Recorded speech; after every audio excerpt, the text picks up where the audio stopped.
Vijaya TV நேயர்களுக்கு அன்பு வணக்கம். நம்முடைய மூத்த பத்திரிகையாளர் திரு மணி இணைந்திருக்கிறார். வாருங்களோட பேசுவோம். சார் வணக்கம். சார், அரசு கலைக்கல்லூரிகளில் பணிபுரியும் கௌரவ விரிவுரையாளர்கள் கிருஷ்ணகிரி மாவட்டத்தில் உள்ள கல்லூரியில் உள்ளிருப்பு போராட்டம் நடத்தி வருகிறார்கள். எப்படி பார்க்குறீங்க இந்த இஷ்யூவை? இது ஒரு மேஜர் இஷ்யூ. அதாவது கிட்டத்தட்ட 7300க்கும் மேற்பட்ட கௌரவ விரிவுரையாளர்கள், கெஸ்ட் லெக்சரர்ஸ், தமிழக கலை மற்றும் அரசியல் கல்லூரிகளில் கிட்டத்தட்ட 171 கல்லூரிகள், தமிழக அரசு, தமிழ்நாட்டிலும் 164 அரசு கலை கல்லூரிகள் மற்றும் அரசு கல்வியியல் கல்லூரிகள், கவர்மெண்ட் எய்டட், அப்படி பார்த்தா கிட்டத்தட்ட 171, டோட்டலாக 164 + 171, கிட்டத்தட்ட வந்து 300 காலேஜஸ்க்கு மேலே இருக்கக்கூடியவங்க. 7300க்கும் மேற்பட்ட கௌரவ விரிவுரையாளர்கள் இவங்க போராட்டத்தில் ஈடுபட்டிருக்காங்க. 7500 ரூபாய் சம்பளம் பேசிக்காக ஆரம்பிச்சது இவங்களுக்கு. இப்போ 20000 ரூபாய் சம்பளம் தான் அவங்களுக்கு மதிப்பூதியம், ஃபிக்ஸடாக, கன்சால்டேட்டில், வேறு எதுவும் கிடையாது. அதுவும் வந்து ரெகுலராக வராது, ஞாபகம் வச்சுக்கோங்க. 3 மாதம் 4 மாதம் 6 மாதம் ஒரு தடவை சேர்த்து வரும். இதில் என்ன பிரச்சனைன்னு கேட்டிங்கன்னா, ஏற்கனவே இந்த மாதிரி இவர்களுக்கு வந்து ரொம்ப, ஏன்னா யூஜிசி ஸ்கேல் வேறு. இதே வந்து ஒரு என்ட்ரி லெவலில் ஒரு யூஜிசி ஸ்கேலில் போய் ஒரு லெக்சரர் சேர்ந்தாருன்னா ஒரு 70000 ரூபாய் சம்பளம் இருக்கும். ஆனால் இவங்களுக்கு வந்து இப்போ வந்து 20000 ரூபாய் தான் சம்பளம். இது ஏற்கனவே மினிமம் 50,000 இவங்களுக்கு பார்ட் டைமர்ஸ் கௌரவ விரிவுரையாளர்களுக்கு கொடுக்கணும்னு யூஜிசி ஜிஓ ஒன்று இருக்குது. மெட்ராஸ் ஹைகோர்ட் 2019 இந்த கௌரவ விரிவுரையாளர்கள் போட்ட வழக்கில் கொடுத்த தீர்ப்பில், 6 வருஷத்துக்கு முன்னால் கொடுத்த தீர்ப்பில், இவர்களுக்கு வந்து குறைஞ்சது 50,000 ரூபாய் சம்பளம் கொடுக்கணும்னு ஆர்டர் இருக்குது. ஆனால் அதை வந்து இந்த கவர்மெண்ட் நிறைவேற்றலை. அதை புறந்தொள்ளிட்டு தான் வந்து இன்றைக்கி வந்து இந்த வேலையை செஞ்சுக்கிட்டு இருக்காங்க. இது எப்படி ஆகிப்போச்சுன்னு கேட்டிங்கன்னா, எவ்வளவோ கோரிக்கைகள், எவ்வளவோ போராட்டங்கள் எல்லாம் பண்ணியும் கூட வந்து இவர்களுக்கு வந்து இதில் இறந்து போயிட்டாங்க அப்படின்னா எந்த விதமான பெனிஃபிட்ஸும் கிடையாது. வெறும் 7000 ரூபாய், 20000 ரூபாய் கன்சால்டேட்டட். இப்போ நம்ம வீட்டில் வந்து ஒரு ஹவுஸ் கீப்பிங்க்கு வந்து பெரிய வீடுகளெல்லாம் ஹவுஸ் கீப்பிங் 20000 ரூபாய் வச்சுருப்பாங்க, பார்த்துருப்பீங்க நீங்கள்.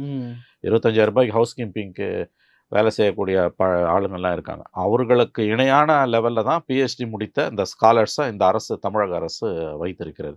இதை வந்து அவங்க கேட்குறது வந்து பணி நிரந்தரம்லாம் 2வது கோரிக்கை. அது கூட மெயினாக இல்லை, கோரிக்கை இல்லை. அவங்க சொல்கிறது வந்து யூஜிசிக்கு படி நீ வந்து ரெக்ரூட்மெண்ட் பண்ணுன்னு அவங்க கேட்கல.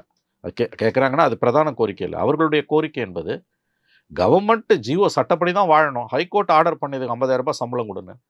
நீ யூஜிசியை பற்றி பல விமர்சனங்களை பண்ணுறாங்க, தலையிடுதுன்னு. ஆனால் யூஜிசி தான் வந்து கண்ட்ரோலிங் அத்தாரிட்டி. அந்த யூஜிசி சொன்னது மட்டும் இல்லாமல் ஹைகோர்ட்டும் ஆர்டர் பண்ணியிருக்குது 50,000 ருபீஸ் மந்த்லி சேலரின்னு. நீ அதை கொடுக்க மாட்டேன்ற. இது கல்வியோட தரத்தை எந்த அளவுக்கு பாதிக்குன்றதை பற்றி கவலை இல்லாமல் இந்த அரசு, இதில் என்னென்னா, இது வந்து எடப்பாடி பீரியட்லேயே இந்த அட்டூழியம் ஆரம்பிச்சது. 2021 திமுக கொடுத்த வாக்குறுதி இருக்குல்ல, மிகப்பெரிய வாக்கு, உங்களுக்கு தெரியும். வானத்தையை வில்லா வளைச்சிடுவோம் அப்படின்னு வந்து எல்லாருக்கும் வெள்ளை மாளிகை அளவுக்கு ஒவ்வொருத்தருக்கும் வீடு கட்டி கொடுப்போன்ற லெவலுக்கு வாக்குறுதியை கொடுத்த திமுக, அந்த மேனிஃபெஸ்டோவில் பார்த்தீங்கன்னா அவங்களுடைய தேர்தல் வாக்குறுதியில் கௌரவ விரிவுரையாளர்களையும் வந்து நாங்கள் வந்து பணி நிரந்தரம் செய்வோம், படிப்படியாக பணி நிரந்தரம் செய்வோம் நாங்கள். ஆனால் அந்த படிப்படியாக பணி நிரந்தரம் செய்வது கூட 2வது. முதல்ல நீ ஹைகோர்ட்டு கொடுத்த ஆர்டரை இம்ப்ளிமெண்ட் பண்ணுன்னு கேட்டால், அவங்க இப்போ இமீடியட்டாக கேட்குறது 50,000 ரூபாய் சேலரியில் தான் கேட்குறாங்க. ஏன்னா 20,000 ரூபாய் சம்பளன்றது, நான் சொன்ன மாதிரி நீங்கள் பார்த்தீங்கன்னா 20,000ன்றது வந்து இன்றைக்கி வந்து ஒரு பிஹெச்டி முடித்த ஸ்காலருக்கு 20,000ன்றது ஒன்றுமே கிடையாது. அது ஆக்சுவலாக வந்து ஒரு கடைநிலை ஊழியர், மிகப்பெரிய பங்களாக்களில், மிகப்பெரிய நிறுவனங்களில் வந்து கடைநிலை ஊழியரோட சம்பளம் அது உங்களுக்கு தெரியும். 8ஆம் கிளாஸ் படித்தோம் வாங்குற சம்பளம். இன்னும் சொல்ல போனால் வந்து தமிழக அரசு மற்றும் மத்திய அரசு நடத்தக்கூடிய சில கல்வி நிறுவனங்களில் வேலை செய்யக்கூடிய ஆசிரியர்கள் வெதும்புறாங்க. அவங்க சொல்கிறாங்க, என்னுடைய ரூமை கூட்டி பெருக்கக்கூடிய ஒரு கடைநிலை ஊழியரோட சம்பளத்தை விட என் சம்பளம் குறைவாக இருக்குன்னு. இந்த அளவுக்கு கேவலமான நிலைமையில தமிழக அரசு இவர்களை வைத்திருக்கிறது. இது எடப்பாடி பேரில் ஆரம்பித்த அட்டூழியம். இவர்கள் வந்த பிறகு அது சுத்தமாக முன்னேற நபர்கள் சார் பாதிக்கப்பட்ட 7300 பேர், minimum 7,300 plus, you can say 7,500 ப்ளஸ்ன்னு வச்சுக்கலாம். இதில் நீங்கள் கவனிக்க வேண்டிய விஷயம் என்னென்னா, இது வந்து இவர்களை வந்து இப்போ ஆண்டுதோறும் வந்து இவங்களுக்கு வந்து இந்த தகுதி தேர்வு நடத்தி அவங்கள அப்பாயின்மெண்ட் பண்ணணும். அதை வந்து யூஜிசி தான் பண்ணும், அல்லது யூஜிசி வந்து ஏதாவது ஒரு காலேஜை வந்து டெசிக்னேட் பண்ணுவாங்க, அவன் பண்ணுவான். இந்த முறை வந்து இந்த தேர்வை நடத்தும் பொறுப்பு திருநெல்வேலி மனோன்மணியம் பல்கலைக்கழகத்துக்கு கொடுக்கப்பட்டது நடப்பாண்டில். அவங்க வந்து கடந்த ஆண்டு 24 ஜூன் 7, 8 தேதியில் நடத்திருக்கணும். ஆனால் அவன் நடத்தவே இல்லை. அவன் ஏதோ காரணத்தால் தள்ளி போட்டான், டெக்னிக்கல் ரீசன். 109 நாளாவது நடத்தலை. இப்போ கவர்மெண்ட் என்ன சொல்லுது, இதை வந்து ஆசிரியர் தேர்வு வாரியத்திடம் ஒப்படைக்க போகிறோன்றான். நீ ஆசிரியர் தேர்வு வாரியத்திடம் போய் வந்து ஸ்கூல் டீச்சருங்களை, 10ஆம் கிளாஸ் 12ஆம் கிளாஸ் டீச்சருங்களை ரெக்ரூட் பண்ணுற ஏஜென்சி கிட்ட போய் வந்து காலேஜ் லெக்சரர்ஸ் ரெக்ரூட் பண்ணுற வேலையை ஒதுக்க முடியாது. ஏன்னு கேட்டிங்கன்னா, ஹைலி குவாலிஃபைடு பிஹெச்டி ஸ்காலர்ஸ். இவங்களோட தகுதியை சோதித்து பார்க்கக்கூடிய அறிவு வந்து டிஆர்பியில் இருக்கவனுக்கு கிடையாது. அதனால தான் வந்து யூஜிசி நாம்ஸ் படி ஒன்று யூஜிசி நடத்தும், அல்லது யூஜிசி ஒரு யூனிவர்சிட்டியை டெசிக்னேட் பண்ணும். இப்போ மனோன்மணியம் யூனிவர்சிட்டி இல்லைன்னா பாரதிதாசன் யூனிவர்சிட்டி, பாரதிதாசன் யூனிவர்சிட்டியில் மெட்ராஸ் யூனிவர்சிட்டி, அப்படி டெசிக்னேட் பண்ணி தான் நீ நடத்த முடியும். அந்த மாதிரி நடத்தாமல் ரெக்ரூட்மெண்ட் போர்டுகிட்ட விடுவன்றதும் ஒரு மிகப்பெரிய கொந்தளிப்பு ஆசிரியர்கள் மத்தியில் உருவாக்கியிருக்கு. ஏன்னா அவன் ஒரு பிஹெச்டி முடிக்கிறதுக்கு 5 வருஷம் ஆகுது, 7 வருஷம் ஆகுது.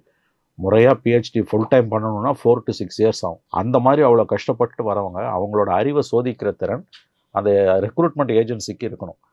எதையுமே காதில் போட்டுக்காம டிஆர்பி கிட்ட இதை கொடுப்பேன்னு சொல்கிறதும் அவங்களுக்கு கொந்தளிப்பை ஏற்படுத்தியிருக்கிறது. ஆகவே இது ரொம்ப முக்கியமான ஒரு விஷயம். 20,000 ரூபாய் சம்பளத்துக்கு வேலை செய்கிறதுன்றது வந்து கொத்தடிமைகளை விட மோசமான ஒரு சூழ்நிலை. திமுக அரசு கல்வியில், உயர்கல்வியில் எந்த அளவுக்கு அக்கறை கொண்டிருக்கிறது, அதில் எந்த அளவுக்கு அவர்களுக்கு நாட்டம் இருக்கிறது என்பதை இது காட்டுது. இதில் என்னென்னா, இப்போ இவர்கள் வந்து போராட்டம் நடத்திக்கிட்டே இருந்தாங்க.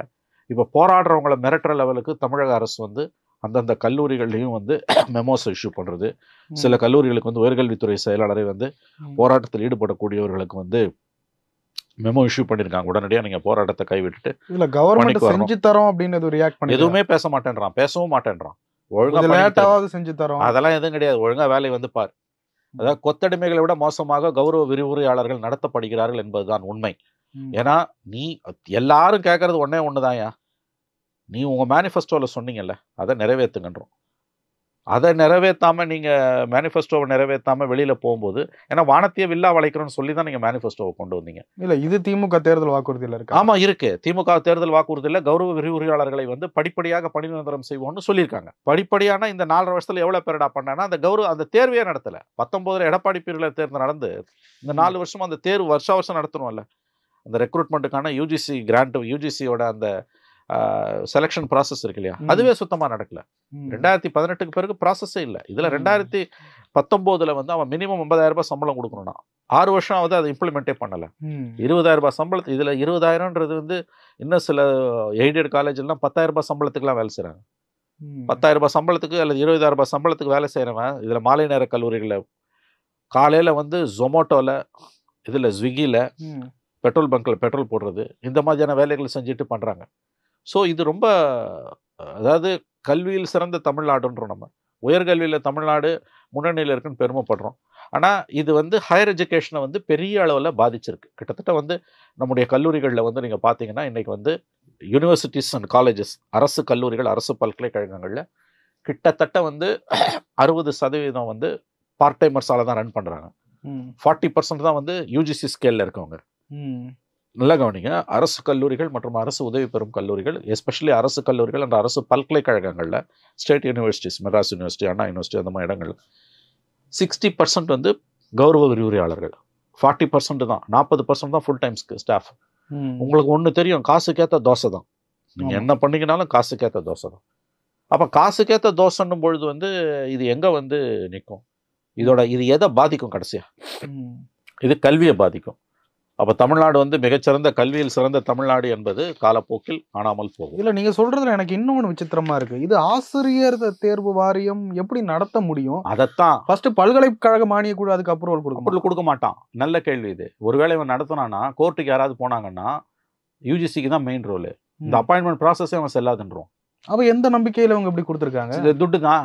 வசூல் ராஜா பிஹெச்டி, வசூல் ராஜா எம்ஃபில், கரைபுரண்டு ஓடுகிறது ஊழல், மறந்து விடாதீர்கள். திராவிட மாடல் ஆட்சியோட மிக சிறப்பான ஒரு கூறு என்னன்னா, கரைபுரண்டு ஓடுகிறது ஊழல். இதை நான் சொல்லலை, ஒவ்வொரு மாநகராட்சியிலும் அவர்களுடைய திமுக கவுன்சிலர்ஸே அவங்க மேயர்களை பார்த்து சொல்லக்கூடிய விஷயம். சென்னை உயர்நீதிமன்றத்தில் வந்த பல தீர்ப்புகள், ரெக்ரூட்மெண்ட் ப்ராசஸை வந்து அவன் தெளிவாக வகுத்து வச்சிருக்கான். யூஜிசி தான் வகுத்துக்கணும் இல்லையா? யூஜிசி வந்து இப்போ நம்ம டாக்டர் ராம்தாஸோட அந்த ஸ்டேட்மெண்ட் வந்து ரொம்ப அழகான ஸ்டேட்மெண்ட். இதில் இந்த விஷயத்தில் வந்து ரொம்ப தெளிவாக பேசினவர் ராமதாஸ் தான். அதில் அந்த இதை மட்டும் நான் வந்து படிக்கிறேன். பல்கலைக்கழகங்கள் மற்றும் கல்லூரிகளில் ஆசிரியர் பணியில் சேருவதற்கான தகுதி பெறும் தேர்வை பல்கலைக்கழக மானியக் குழு, அதாவது யூஜிசி நடத்தி வருகிறது. மாநில அளவில் இந்த தேர்வை பல்கலைக்கழக மானியக் குழுவின் அங்கீகாரம் பெற்ற பல்கலைக்கழகங்கள் சுழற்சி முறையில் நடத்துகின்றன. நடப்பாண்டில் இந்த தேர்வை நடத்தும் பொறுப்பு திருநெல்வேலி மனோன்மணியம் சுந்தரனார் பல்கலைக்கழகத்திற்கு வழங்கப்பட்டிருந்தது. அதன்படி கடந்த ஜூன் 7-8 தேதியில் நடத்தப்படும் என அறிவிக்கப்பட்டிருந்தது. ஆனால் தொழில்நுட்ப காரணங்களை காட்டி கடைசி நேரத்தில் ஒத்திவைக்கப்பட்டது. அதன் பிறகு 150 நாட்களுக்கு மேலாகிவிட்ட நிலையில் அத்தேர்வை நடத்த எந்த நடவடிக்கையும் எடுக்காத தமிழக அரசு இப்போது தேர்வை நடத்தும் பொறுப்பை ஆசிரியர் தேர்வு வாரியத்திடம் ஒப்படைக்க விருப்பம் தெரிவித்துள்ளது அறிவார்ந்த முடிவல்ல. அடுத்த பாயிண்ட் தான் முக்கியம். தகுதி தேர்வுகளை நடத்துவது மிகவும் சிக்கலானதும் கடினமானதும் ஆகும். அது மட்டுமன்றி இது தேர்வாணையம் சார்ந்த பணி அல்ல. This is not the job of the recruitment board. புரியுதுங்களா? மாறாக கல்வி சார்ந்த பணி. எடுத்துக்காட்டாக தேசிய அளவில் தகுதி தேர்வை நடத்தும் பல்கலைக்கழக மானியக் குழு மொத்தம் 103 பாடங்களுக்கு தகுதி தேர்வுகளை நடத்துகிறது. அவற்றுக்கு தமிழகத்துக்கு பொருந்தாத சில மொழி பாடங்கள், தத்துவியல் பாடங்களை தவிர்த்து விட்டு பார்த்தால் குறைந்தது 80 பாடங்களுக்கு தகுதி தேர்வு நடத்தப்பட வேண்டும். அவை அனைத்துக்கும் பாடத்திட்டம், குறிப்பு நூல்களின் பட்டியல், வினாத்தாள்கள் ஆகியவற்றை தயாரிப்பதற்கான கட்டமைப்பின் சிறு பகுதி கூட ஆசிரியர் தேர்வு வாரியத்திடம் இல்லை. 2024ஆம் ஆண்டில் 5 வகையான ஆசிரியர் போட்டித் தேர்வுகளையும் ஓர் ஆசிரியர் தேர்வையும் ஒரு முதலமைச்சரின் ஆராய்ச்சி உதவி தொகுதிக்கான தகுதி தேர்வும் ஆசிரியர் தேர்வாயம் நடத்தியிருக்க வேண்டும். ஆனால் ஆசிரியர்கள், இடைநிலை ஆசிரியர்கள் பணிகளுக்கான போட்டித் தேர்வை தவிர மீதமுள்ள 5 தேர்வுகளை வாரியத்தால் நடத்தவே முடியவில்லை. நடத்தப்பட்ட தேர்வுகளிலும் இடைநிலை ஆசிரியர் தேர்வுக்கான முடிவுகள் வெளியிடப்படவில்லை. அவங்க வேலையை பார்க்காம அதை கூட செய்யலாம. இந்த கவர்மெண்ட், ஸ்டாலின் கவர்மெண்டோட மிக மோசமான செயல்பாடுகள்ல ஒன்று ரெக்ரூட்மெண்ட் ப்ராசஸ்ல ஏற்பட்ட கோளாறு. உங்களுக்கு தெரியும், குரூப் 2ல வந்து எவ்வளவு பெரிய குளறுபடி நடந்தது 2021-22. மிகப்பெரிய அளவில் கொஸ்டின் பேப்பர்ஸ் சிக்கல் வந்து ஹைகோர்ட்டுக்கு போய் அவங்களுக்கு ரெமெடி கிடைக்கல. ஸோ இந்த டிஎன்பிசியில் ஏகப்பட்ட பிரச்சனை. இப்போ இந்த தமிழ்நாடு ரெக்ரூட்மெண்ட் ஆசிரியர்கள் வாரியத்திலும் ஏகப்பட்ட பிரச்சனை இல்லை. நீ வந்து இடைநிலை ஆசிரியர் தேர்வுக்கான தேர்வை நடத்திட்டு முடிவு வெளியிடலான்னா என்ன அர்த்தம்? எதை எதிர்பார்த்து நீ முடிவு வெளியிடாமல் இருக்க? எந்த அளவுக்கு இதில் பிரச்சனை ஓடுது? ஆகவே இது ரொம்ப முக்கியமானது. அவங்களுக்கான பெண்டிங் ஒர்க்ஸே ஏகப்பட்டது இருக்கு. ஆமாம். அப்புறம் அடுத்தது வந்து நீங்கள் பார்த்தீங்கன்னா, ஒருவேளை ஆசிரியர் தேர்வு வாரியமே இந்த தேர்வை நடத்தினாலும் அதற்கு தேவையான கட்டமைப்பையும் மனித வளத்தையும் பல்கலைக்கழகமிடம் பெற வேண்டும். பல்கலைக்கழகங்களிடமே இந்த பொறுப்பை ஒப்படைக்காமல் அவற்றின் மனித வளத்தை பெற்று ஆசிரியர் தேர்வு வாரியம் இந்த தேர்வை நடத்தும் என்பது கொக்கு தலையில் வெண்ணெயை வைத்து பிடிப்பதை போன்ற அபத்தமான செயல் என்பதை தமிழக அரசு புரிந்து கொள்ள வேண்டும். தமிழகத்தில் மாநில தேர்வு கடைசியாக 2018ஆம் ஆண்டு அன்னை தெரசா பல்கலைக்கழகத்தால் நடத்தப்பட்டது. அதன் பின் கடந்த 7 ஆண்டுகளாக மாநில தகுதி தேர்வுகள் நடத்தப்படவில்லை. அதை காரணம் காட்டி கடந்த ஆகஸ்ட் 4ஆம் தேதி நடக்கப்பட்ட உதவி பேராசிரியர் பணிக்கான போட்டித் தேர்வுகள் ஒத்திவைக்கப்பட்டன. அதாவது ஹையர் எஜுகேஷனை, உயர்கல்வி இருக்கு இல்லையா, அதை திட்டமிட்டு தமிழக அரசு சிதைத்து கொண்டிருக்கிறது. இதில் திராவிட மாடல் ஆட்சி என்று பேசுவதற்கு ஏதாவது இருக்கிறதா என்பதை பார்வையாளர்கள் முடிவுக்கே நாம் விட்டுவிடலாம். நம்ம ஏறக்குறைய இது மாதிரி பிரச்சனைகளை 3வது பிரச்சனை ஆசிரியர் பிரச்சனை பேசணும், அதுக்கப்புறம் போக்குவரத்து ஊழியர்கள் பிரச்சனை பேசணும், இப்ப இது பேசுறோம். எல்லாருமே அடிப்படையா முன்வைக்கிறது சம்பள பிரச்சனை, ஊதிய உயர்வு, நிலுவையில் இருக்கிறத கூட தரோன்னு சொல்லிட்டு தரல, ஏமாத்துறான். என்ன பிரச்சனை தமிழ்நாடு அரசுக்கு? தமிழ்நாடு அரசுக்கு பிரச்சனை நிதி நிலைமை சரியா இல்லை. அப்ப இதுக்கு வாக்குறுதி கேளுங்க. அதான் தெரிஞ்சே கொடுத்தது. நீ வந்து புதுசா கட்சி ஆரம்பிச்சு கொடுத்தா கூட பரவாயில்ல. 75 வருஷமா நடத்துற கட்சி கிட்டத்தட்ட வந்து இந்த தடவை ஆட்சிக்கு வரதுக்கு முன்னால ஒவ்வொரு 10 ஆண்டிலும் 2 ஆண்டுகள் 5 ஆண்டுகள் என்று பதவியில் இருந்திருக்கீங்க. 60களில் 70களில் 80களில் 90களில் 2000ஆவது ஆண்டுல என்று நீங்கள் கடந்த 50 ஆண்டுகளுக்கு மேலாக ஒவ்வொரு தசாப்தத்திலும் வந்து 2லிருந்து 5 ஆண்டுகள் பதவியில் இருந்திருக்கிறீர்கள். ஆட்சி நிர்வாகம் என்ன என்பது உங்களுக்கு தெரியும். அதெல்லாம் தெரிஞ்சே மக்களை ஏமாற்றுவதற்காக தயாரிக்கப்பட்ட தேர்தல் அறிக்கை தான் திமுகவோட தேர்தல் அறிக்கை. ஏன்னா அவ்வளவு பொய் பித்தலாட்டம், மக்களை வந்து நம்ப வச்சு முதுகில் குத்திய வித்தகர்கள் இவர்கள். இத்தனையும் அந்த குழுவில் பார்த்தீங்கன்னா பிடிஆர், மிகப்பெரிய பொருளாதார நிபுணர் என்று அறியப்படுகிற பிடிஆர், டிஆர் பாலு, கிட்டத்தட்ட 85 வயசாகுது. அவருக்கு வந்து 60 ஆண்டு காலமாக அரசியலில் இருக்கார். கிட்டத்தட்ட 20 வருஷமாக எம்பியாக இருந்திருக்காரு. 10 வருஷத்துக்கு மேலே மத்திய மந்திரியாக இருந்திருக்காரு அவர். இந்த மாதிரி வந்து அவங்க அப்புறம் இதை தவிர வந்து பல கல்வியாளர்கள், திமுகவுக்கு சொம்படிக்கக்கூடிய கல்வியாளர்கள், அறிவுஜீவிகள், இவங்க எல்லாமும் அதில் இருந்திருக்காங்க. விஷயம் தெரிஞ்சவங்க. அவங்களோட அறிவை வந்து நான் குறைச்சி மதிப்பிடல. ஆனால் அவங்களுடைய பக்க சார்பு என்று பார்க்கும்பொழுது மனசாட்சியை திமுகவுக்கு வாடகைக்கு விட்டு வாழக்கூடியவர்கள். அவர்களெல்லாம் சேர்ந்து தயாரித்ததான் இது. அப்போ தெரிஞ்சு தான் நீ மக்களை ஏமாத்திருக்க. தெரிஞ்சு ஏமாத்தின அந்த புத்தகம் தான் அந்த தேர்தல் அறிக்கை. கேட்டால் முதலமைச்சர் ஸ்டாலின் என்ன சொல்கிறாருன்னா, நாங்கள் எங்களுடைய அறிக்கைகளில் எல்லாத்தையும் நிறைவேற்றணும். ஏதோ 90% முக்கியம். குவாலிட்டியாக பேசணும், குவான்டிட்டியாக பேசக்கூடாது. ஒவ்வொரு செக்டாரும் இன்னைக்கு கொதிச்சு போயிருக்கான். உங்களுக்கு தெரியும், கடந்த 3 மாதங்களாக நீங்களும் நானுமே பேசக்கூடிய 3வது பிரச்சனை இது.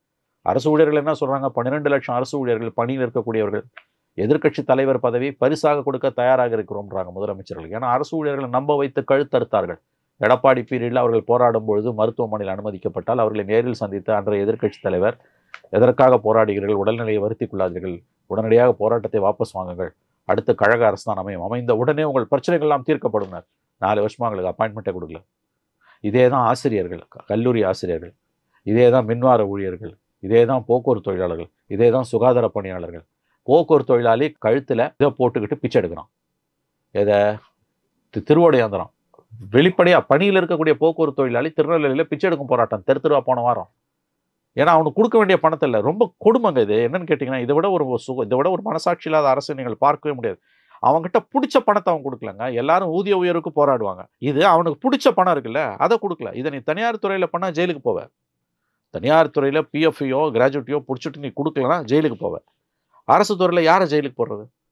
அரசு ஊழியர்களோட பிரச்சனையே அதுதான். யாரு குறிப்பாக போக்குவரத்து தொழிலாளர்களோட பிரச்சனை.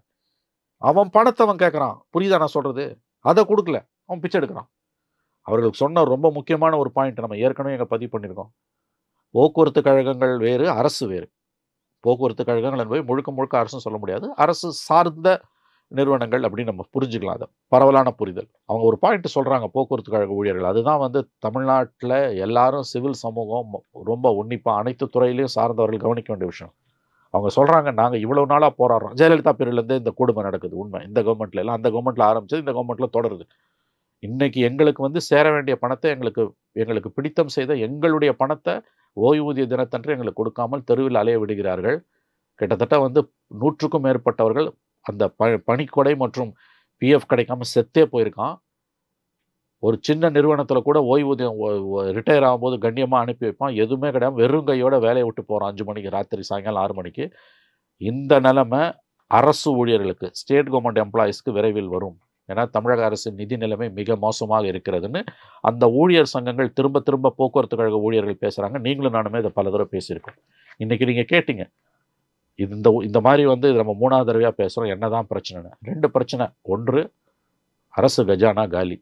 2வது, இவங்களுக்கு இதில் வந்து ஒவ்வொரு ரெக்ரூட்மெண்ட்லையுமே வந்து வர வேண்டியது வந்தால் தான் இவங்க எல்லாத்தையுமே செய்கிறாங்க. ஊழலும் இதில் ரொம்ப முக்கியமான விஷயம். ஊழலை விட முக்கியமான விஷயம் பணம் கிடையாது கையில்.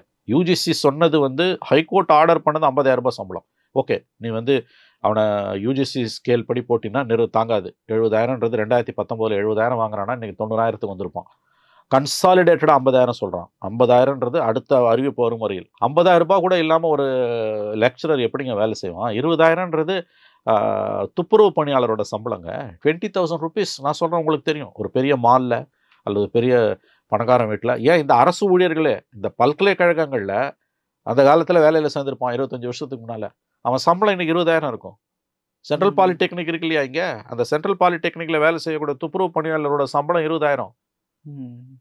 அங்கே இருக்கக்கூடிய கௌரவ விரிவுரையாளரோட சம்பளம் கிட்டத்தட்ட அதுவாக இருக்கும், அதை விட கம்மியாக இருக்கும். இது உண்மை, இது யதார்த்தம். வெளியில் சொன்னால் அசிங்கம். 8ஆம் கிளாஸ் படிச்சுட்டு கக்கூஸ் கழுவுற சம்பளமும் பிஹெச்டி வாங்குறவனோட சம்பளமும் ஒன்று அல்லது அதை விட கம்மின்னா உங்கள் உயர்கல்வி எங்கே போயிட்டுருக்கு? இதை யாருமே பேசக்கூடாதா? கேட்டால் அவன் பண்ணலையா இவன் பண்ணல. நீங்கள் தானே திராவிட மாடலு. அப்போ இது உளுத்து போன திராவிட மாடல் தானே. பிம்பத்தாலையும் விளம்பர யுக்திகளாலையும் தானே இந்த அரசு நின்றுட்டு இருக்குது. இன்னைக்கு அனைத்து தரப்பு மக்களும் இன்னைக்கு போராடிட்டு இருக்கான். தயவு செஞ்சு இதை புரிஞ்சுக்கோங்க. நான் எந்த உள்நோக்கமும் இல்லாமல் சொல்கிறேன். பொதுவெளியில் இருக்க விஷயத்த மட்டுமே நீ வச்சு பார்த்தீங்கனாலே உனக்கு புரியும். இதை பெரிய அளவுக்கு ஊடகங்கள்லையோ இல்லை மற்ற இதில் என்ன பிரச்சனைனாங்க, வாக்கு வங்கி சார்ந்தால் தான் ஊடகங்கள் இதை பேசும். அது 7,500 பேர் ரஃப்லி வச்சுக்கோங்களேன். அவங்க என்ன வாக்கு வங்கியா? எந்த கட்சிக்கும் அவங்க வாக்கு வங்கி கிடையாது. ஆனால் இது எங்கே பார்க்கணும்? நீ வாக்கு வங்கியாக மட்டும் பார்க்கக்கூடாது. இது எதை பாதிக்குது? ஒரு பக்கம் அதுவும் ஹையர் எஜுகேஷனை எப்படிங்க ஒரு மாநிலத்தில் ஹையர் எஜுகேஷனில் 60% வந்து டெம்பரரி ஸ்டாஃபு. அவங்க வந்து ரொம்ப கக்கூசு கழுவுற சம்பளத்துக்கு இணையான சம்பளத்தை தான் அவங்க வாங்குறாங்கன்னா அங்கே கல்வியோட தரம் என்னவா இருக்கும்? அவங்களுக்கு வேலை பார்க்கவே பிடிக்காது இல்லைங்க. அவங்களுக்கு பாடம் எப்படி எடுப்பான்? பாடம் எப்படிங்க எடுப்பான்? யோசிச்சு பாருங்க. நீ 1000 ரூபாய் பெண்களுக்கு கொடுக்கறத திருப்பி விடுறது, நான் முதல்வன் ஸ்கீமு, இதுக்கெல்லாம் அவங்க வாக்கு வங்கி சார்ந்து நீங்கள் திருப்பி விட்டுட்டு இன்னைக்கு இந்த நிலைமையில கொண்டு வந்து தமிழ்நாட்டை நிறுத்திருக்கீங்க. சொல்லாதையும் செய்தோம்னு சொல்லிட்டு இன்னைக்கு மக்களை கொண்டு வந்து தெருவில் நிறுத்திருக்கீங்க. போராடவனை கொண்டு வந்து தெருவில் நிறுத்திருக்கீங்க. உங்களுடைய இலவசங்களுக்காக நீங்கள் திருப்பி விடக்கூடிய பணம் வந்து உழைக்கிறவனோட வயிற்றுல அடிக்குது. எதுக்கு? போக்குவரத்து தொழிலாளி இன்னைக்கு துடிக்கிறான். 2022 டிசம்பருக்கு பிறகு ரிட்டையர் ஆனவனுக்கு ஓய்வூதிய பலன் கிடையாது. அதுக்கு முன்னால் அந்த அம்மா புண்ணியவதி ஜெயலலிதா ஆட்சியில் 14 அதுக்கு பிறகு 21 வரைக்கும் கிடைக்காம இருந்து அதில் ஒரு 140 பேர் செத்தே போனான். எங்கேயுமே நடக்காத அட்டையும் போக்குவரத்து தொழிலாளர்கிட்ட நடக்குது. அவன் எல்லாம் கோமணம் கட்டின்னு போராட்டம் நடத்தினான். இன்னைக்கு தெருவாக போய் இப்போ வெறும் மார்போட போய் பிச்சை எடுக்கிறான். இந்த கவர்மெண்ட்டுக்கு வெக்கமா இல்லையா? உன் தொழிலாளி பிச்சை எடுக்கிறான். அவன் கேட்கறது ஒன்று தான், டே நான் சம்பளம் கேட்கல, உயர்வு கேட்கல, என்கிட்ட பிடிச்ச காசை கொடுன்றான். இது வழிப்பறி இல்லை. கவர்மெண்ட் பண்ணுறது வழிப்பறி தானே, வேற என்ன? இதை நீ ஒரு தனியார் நிறுவனத்தில் பண்ணால் ஜெயிலுக்கு போவ. நீ ஒரு தனியார் நிறுவனம் நடத்தி பிஎஃப்ஐயும் கிராஜுவேட்டையும் பிடிச்சிட்டு அவனுக்கு திரும்ப கொடுக்கலன்னா ஜெயிலுக்கு போவ. பனிஷபிள் அஃபென்ஸு, ஞாபகம் வச்சுக்கோங்க. இதே கவர்மெண்ட் பண்ணுதான் யாரை பிடிச்சி உள்ள போடுறது? இது 14 வருஷமா நடந்துகிட்டு இருக்குது. லிட்ரலி பிச்சை எடுக்கிறாங்க. கோமணம் கட்டிக்கிட்டு அவன் பிச்சை எடுக்கிறான் திருநெல்வேலியில். சிவில் சமூகம் அதை கடந்து போகுது. கௌரவ விரிவுரையாளர்கள் எப்படின்னா போக்குவரத்து தொழிலாளர்கள் அப்படி. எங்கேயுமே ரெக்ரூட்மெண்ட் கிடையாது. செக்ரட்டேரியட்டில் நீ 2000 ரூபாய் சம்பளத்துக்கு துப்புரவு பண்ணாலே வேலைக்கு வைக்கிற. அப்புறம் என்ன சமூக நீதி இது? பேசுறதுக்கு ஏதாவது தகுதி இருக்கா இவர்களுக்கு? செக்ரட்டேரியட்டில் வேலை செய்யக்கூடிய பிரைவேட்டைஸ் பண்ணியாச்சு, உங்களுக்கு தெரியும். துப்புரவு தொழிலாளர்கள் அவன் சம்பளத்தை போய் கேட்டு பாருங்க. அப்போ என்ன சமூக நீதி இது? யாரை ஏமாத்துறதுக்கு இந்த கோஷம்? இதுதானே இன்னைக்கு பாலிடிக்ஸு? இதுதானே இன்னைக்கு பிரச்சனை? சார் நிறைய விஷயங்களை பகிர்ந்து கொண்டே நன்றி சார்.